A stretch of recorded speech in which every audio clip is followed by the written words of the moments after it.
Hales Street, Coventry, 10 minutes past 7 in the evening, 14 November 1940. Section Leader Alfred Coyne, Composite, Coventry Auxiliary Fire Service, 3 years with the AFS since its 1937 formation, attached to the Hales Street Watch, alongside the professional brigade, heard the sirens go up over a city he had already watched burn twice that autumn, in smaller raids in August and October. He did not think this one would be different. The sky told him otherwise. Clear, cold, a full moon over the cathedral spire. Good bombing weather.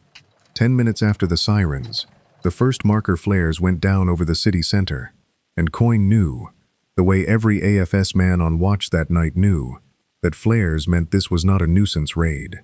This was a target marked and held. What Coyne did not know at 7:10 p.m. was what the first wave of high explosive was for. He found out at 7:25, when the call came through to the station, that a bomb had gone down near the waterworks, and the pressure gauge on the yard hydrant had dropped to nothing in the space of a radio message. Not damaged. Gone. He had attended enough incidents in 3 years to know the difference between a hydrant that needed priming and a main that was no longer there to prime it from. The second thing he did not know was that this was deliberate, that the German bombers flying the first wave that night had been briefed to put high explosive into the water supply, the telephone exchange, and the road surfaces before the incendiary waves began, so that the fires that followed would burn against no water, no telephoned order, and no clear route in. He worked it out within the hour. Every crew in Coventry worked it out within the hour, because every crew in Coventry ran the same test at roughly the same time. Open the hydrant, get nothing. Try the next street, get nothing there either. By 7:40 p.m., the first incendiaries were down on St. Michael's Cathedral roof, 400 yards from where Coyne's tender was being loaded. He could see the glow starting on the north side of the spire from the station yard.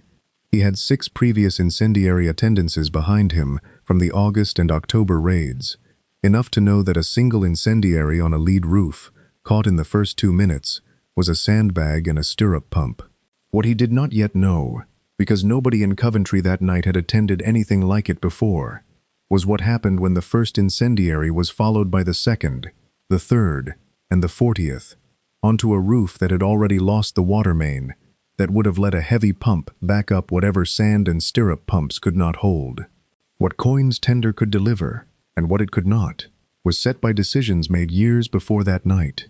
The Coventry Auxiliary Fire Service had been formed in 1937 under the Fire Brigades Act, commanded citywide by Alfred Grindlay, a Coventry councillor and manufacturer who chaired the city's Waterworks and Fire Brigade Committee before the war, and took the AFS commandancy alongside it. The same council structure that had built the waterworks now failing under high explosive was, in the person of one man, also responsible for the service trying to fight fires without it. That was not unusual for 1940. It was how most British cities organized civil defense firefighting before national unification. The AFS heavy trailer pump that Coyne's crew towed that night was built to be fed. Fed from a hydrant, fed from a static water tank, fed from an open watercourse if nothing else was available. The pump itself did not generate water. It moved water that already existed from one place to another under pressure. That was the entire design logic of the trailer pump system. Cheap, mobile, quickly manufactured in the thousands that the AFS's 1940 scale required, and entirely dependent on a water source the crew had not yet found. A trailer pump beside a dry hydrant was a piece of engineering with nothing to do. Coyne's crew learned this within the first half hour, running from hydrant to hydrant along streets already cratered by the same bombs that had taken the water, looking for the one main in the district that the bombing pattern had missed. Before we continue, if this kind of documentation is what you have been looking for, consider subscribing. Every video on this channel goes into one specific element of the British Fire Brigade between 1900 and 1980. The appliance, the building, the knowledge that the crew had built from previous attendances, and the community that depended on that knowledge before smoke detectors and sprinklers changed what fire could do before a crew arrived. Not spectacle. The documented operational intelligence of a fire service trying to hold a medieval city center with a water system that had just been deliberately destroyed. what the Cathedral Guard had to relearn with sand and their own coats after 7:40 p.m., and what every other crew in Coventry relearned without any water at all, was the same lesson arriving twice in one night, and neither version of it was ever written into a training manual. And if you served in a fire brigade in this era, or your family did, put it in the comments. If your family served with a fire brigade, or the auxiliary fire service during the Blitz, in Coventry or any other British city, tell us which city, and what they told you about the night the water ran out. A future video on this channel follows what the National Fire Service was built to fix, 9 months after this exact failure, back at the tender. Before you can understand why a dry hydrant mattered as much as the bombs themselves, you need to understand what Coventry's city center was built from in November 1940. It was not a modern industrial estate. Beneath the factories that had made it a target, the Daimler Works, the aircraft and munitions plants, the historic core around Broadgate, Hertford Street, and the cathedral was still substantially medieval and Victorian in its bones. Timber-framed buildings from the 14th and 15th centuries stood in close, narrow streets alongside 19th century brick and stone commercial premises. St. Michael's Cathedral itself, elevated from parish church status only in 1918, carried a roof of original lead sheeting over ancient timber, the same construction that had made it necessary, a month earlier on 14 October, for the newly formed Cathedral Guard to physically strip back lead to reach a single incendiary that had broken through. That mattered for what a working fire brigade officer needed to know in Coventry specifically. A timber-framed building in a narrow medieval street did not behave like a steel-framed factory shed. Fire moved laterally through shared roof spaces and party walls in ways a Victorian textile warehouse did not. Streets built for handcarts and horse traffic, not motor tenders, restricted how many appliances could work a single fire ground at once, and restricted how quickly a relay of pumps could be laid from a distant surviving main to a fire 6 streets away.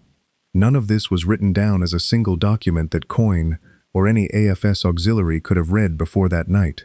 It was accumulated the way all fire brigade building knowledge was accumulated in this period, through previous attendances, through the August and October raids that had already put incendiaries onto roofs in this same district, through 3 years of AFS training exercises run in these specific streets, because these were the streets the AFS Coventry Division was responsible for.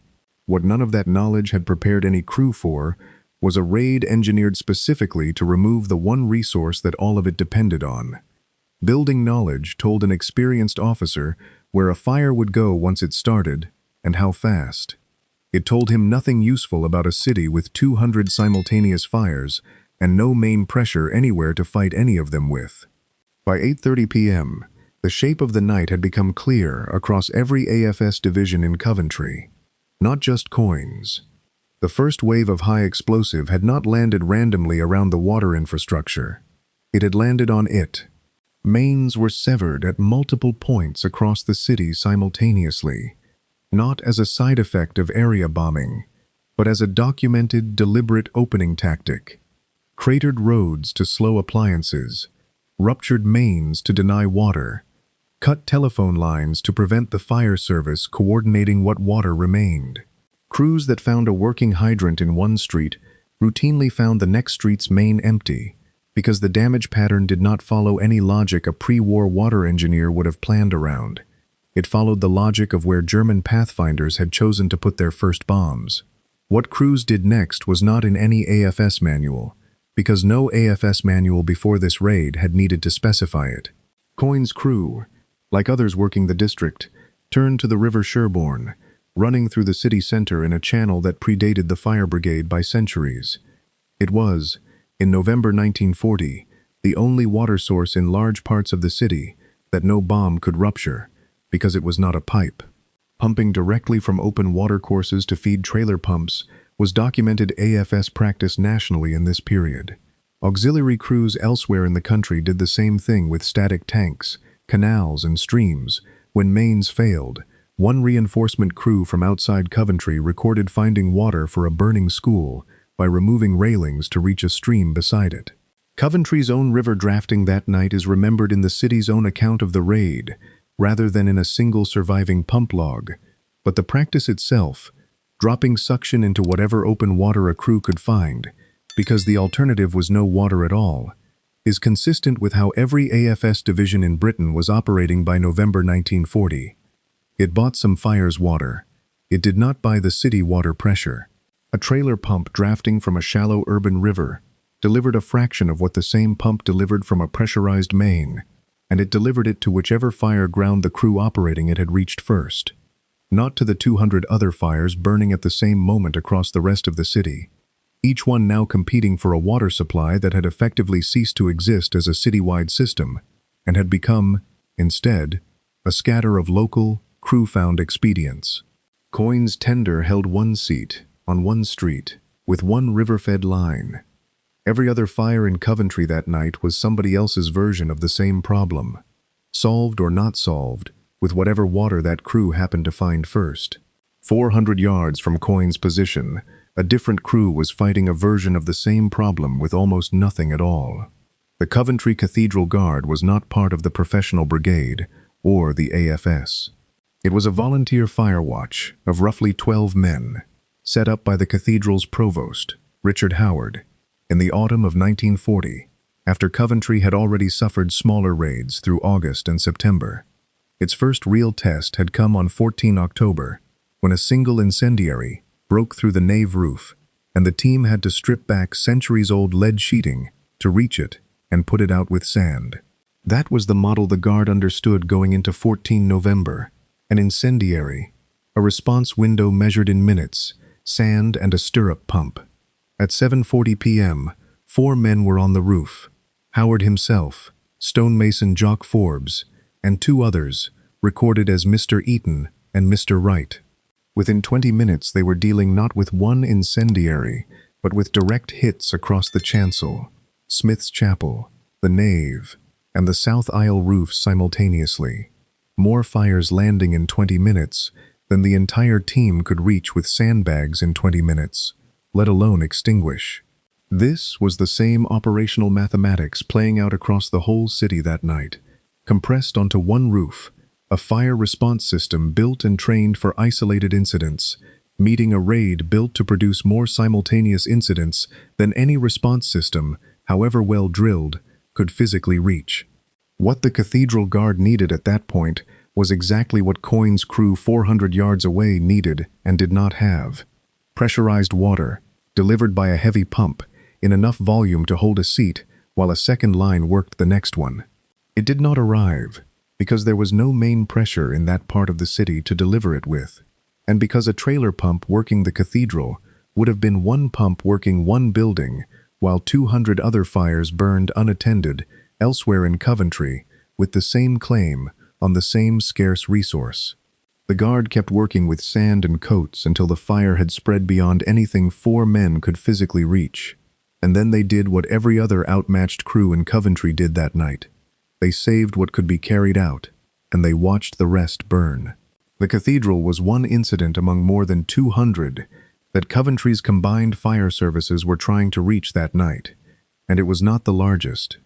The fire at the Daimler Works, vehicle and aero engine production critical to the war effort, became one of the biggest single fires recorded anywhere in Britain during the war, a scale that had nothing to do with any single crew's competence, and everything to do with what happens when an industrial site of that size catches fire under exactly the conditions Coventry had that night. No reliable water, no reliable communication, and no possibility of concentrating enough appliances on one site without abandoning every other fire in the city. This was the operational reality that no individual officer's building knowledge could solve, because the problem had stopped being about any single building. A trailer pump crew reaching the Daimler Works with a river-fed line could hold a section of it. It could not hold all of it, because holding all of it required a volume of water that the citywide system, with its mains severed at the outset, simply no longer had to give. The same arithmetic applied at Owen Owen, the department store on Broadgate that had opened only in 1937 and stood gutted by morning, and at the dozens of smaller commercial and residential fires spreading through streets where crews arrived, found nothing to fight the fire with, and moved on to the next call rather than stand uselessly at a dry hydrant. What distinguished this raid from the smaller August and October attacks Coyne and his crew had already worked was not the number of incendiaries alone. It was the deliberate sequencing, high explosive first, specifically against the infrastructure the fire service needed, before the incendiary waves that actually needed fighting arrived. Coventry's fire services were not simply outnumbered by fires that night. They had been disarmed of the one resource, water under pressure, that every piece of their training and every piece of their equipment assumed would be there when they arrived. The people in and around these buildings had their own version of that night, running in parallel to everything Coyne's crew and the Cathedral Guard were doing. More than 4,300 homes were damaged or destroyed across Coventry before the all-clear sounded at 6:15 the next morning, roughly half the city's housing stock. Families sheltered in cellars, in the cathedral's own crypt until they were moved on, as the fire above grew too dangerous, in the purpose-built shelters that had become part of daily life in Coventry after the August and October raids had already shown residents what this war could do to their street. 2 hospitals and a police station were hit directly, meaning that the institutions a frightened city would ordinarily turn to for help were themselves fighting to stay operational at the same time as everything else.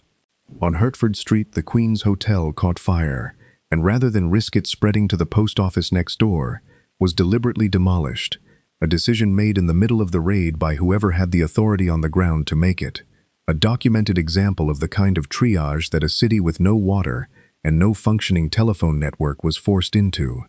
Not fighting every fire, but deciding, street by street, which fires could be contained by sacrificing the building already lost. None of this was abstract for the people watching it. A shopkeeper on Broadgate, a Daimler worker on a night shift that had likely already been evacuated, a family in a Hertford Street cellar, listening to a hotel being brought down deliberately, a few dozen yards from where they sheltered. Each of them understood, in real time, that the fire brigade they depended on was not failing them through incompetence. It had been engineered out of the water it needed before a single incendiary had landed. What the community could see, more clearly than any single crew working one street at a time, was that Coventry that night was not many separate fires. It was one city-sized fire that no fire service built for isolated incidents had ever been asked to survive. By the early hours, Coventry was no longer fighting this alone. AFS convoys were arriving from other cities. A documented reinforcement crew from Macclesfield, dozens of miles away, worked its way into the district and found the same problem Coyne had found at 7:25 p.m. Hydrants with nothing behind them, a fire ground that needed water more than it needed more men. What outside crews brought that Coventry's own exhausted divisions increasingly lacked was fresh manpower and equipment, not yet run down by 6 or 7 hours of continuous work. But they arrived into the same broken water system, the same cratered roads, the same absence of a single command able to tell every incoming crew where the greatest need actually was, because the telephone network that would have carried that information was one of the first things the raid had removed. This was the structural failure that no individual officer's competence and no individual crew's local knowledge could fix. Coventry's fire brigade and AFS were organized, like every other British cities before the National Fire Service, as a local service, locally raised, locally commanded, built to answer local fires with local water.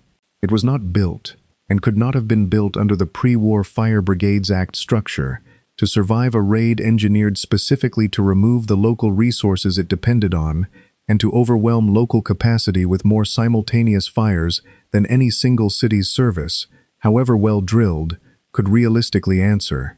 Reinforcement from Macclesfield, from Birmingham, from wherever else sent crews that night, was mutual aid improvised in the moment, rather than a standing national system with the authority to redirect water, appliances, and command across brigade boundaries before a raid began, rather than after it had already done its damage. That gap, between what a local brigade system could do and what a raid like this one required, was not Coyne's failure, or Grindlay's, or the Cathedral Guard's. It was the failure of the structure all of them were working inside. 9 months later, it would have a name and an answer. The all-clear sounded at 6:15 the next morning. 15 November 1940. After nearly 11 hours, Coventry's own account of the raid needed a new word to describe what had happened to it. The Germans coined Coventrien to raze a city as thoroughly as Coventry had been razed that night. But the word that mattered most to the history of British firefighting was not a German one. It was the plain operational fact underneath the destruction: a well-drilled, well-organized local fire service, backed by a genuine volunteer fire watch at its most important building, had been defeated not by a lack of courage or a lack of training, but by a single, deliberate tactical choice: take the water first, that no local, city-by-city fire brigade structure in Britain had been built to survive. Coyne's crew, the Cathedral Guard, the Macclesfield Reinforcement Crew, and every other section working Coventry that night had done, individually, roughly what their training told them to do. Find water, get a line on the seat, hold what could be held, triage what could not. What none of them could do, because no single crew or single city could do it, was solve a structural problem. No unified command able to move water, appliances, and men across brigade boundaries before a raid this coordinated began, rather than improvising it after the damage was already done. Coventry was not the only city to prove this in 1940. It was one of the clearest. 9 months later, in August 1941, the National Fire Service unified Britain's roughly 1,600 local fire brigades into a single command structure, precisely to close the gap that Coventry's water mains had opened on the night of 14 November. Standardized equipment, a chain of command that crossed old brigade boundaries, and a system built to move resources to wherever a raid like this one struck next, rather than relying on whichever neighboring city happened to send a convoy in time. What the unification could not restore was what Coventry lost that specific night. St. Michael's Cathedral, hit repeatedly after 7:40 p.m., with no pressurized water anywhere in reach, burned to a shell that stood as ruins for the next 2 decades before a new cathedral was consecrated beside it in 1962. More than 4,300 homes did not come back because a national fire service existed 9 months later. The specific knowledge that Coventry's own pre-war brigade and AFS divisions had built about their own streets, which hydrants ran off which mains, which timber-framed buildings shared which roof spaces, what a stirrup pump could and could not hold on a lead cathedral roof. Some of that knowledge transferred into the new national structure. Much of it belonged specifically to the water system, the street layout, and the building stock that this one raid had already destroyed, and it went with the buildings when they came down. If this channel is going to keep documenting what British firefighters knew about the buildings they entered, and what that knowledge cost to acquire, subscribe. There are more appliances, more divisions, more watch systems, more crews finding a dry hydrant at the worst possible moment, and more nights like this one that were never written down as a single training document anywhere. What the Cathedral Guard had to relearn with sand in their own coats after 7:40 p.m., and what every other crew in Coventry relearned without any water at all, was the same lesson arriving twice in one night. And neither version of it was ever written into a training manual. And if you have an incident, a station, a watch, a building, put it in the comments. If your family served with a fire brigade or the auxiliary fire service during the Blitz, in Coventry or any other British city, tell us which city and what they told you about the night the water ran out. A future video on this channel follows what the National Fire Service was built to fix, 9 months after this exact failure. Alfred Coyne's Coventry AFS division stood down at first light on 15 November. Section leader Coyne, and every crew like his that night, went back out within days, into a city with 200 fewer buildings, and one clear lesson written nowhere, except in what they had just lived through. The cathedral stayed a ruin. Nobody rebuilt the water main in time to matter for the night that had already happened. The lesson traveled forward into a national system built to make sure it would not have to be learned this way again. The cathedral did not get to keep what it had lost. Neither did anyone else.